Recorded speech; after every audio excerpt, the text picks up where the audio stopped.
తలుపు కొడతారు. వాళ్ళు తలుపు తీసినప్పటికీ ఎవరు కనిపించరు. ఎందుకంటే వాళ్ళు కాళ్ళకి దండం పెట్టేస్తూ ఉంటారు. ఎవరైతే తలుపు తీశారో వాళ్ళు కాలు పట్టుకుంటారు, దండవత్ ప్రణామాలు చేస్తారు.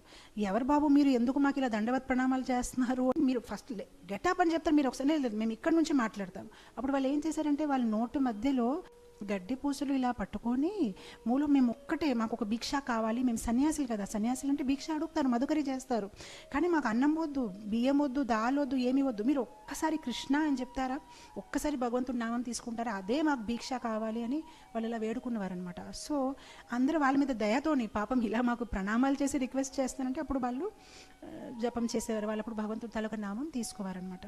సో అలా చైతన్య మహాప్రభు హరిదాస్ ఠాకూర్కి, నిత్యానంద ప్రభుకి ఆదేశించారనమాట, భజో కృష్ణ, బోలో కృష్ణ, లహో కృష్ణ నామరే.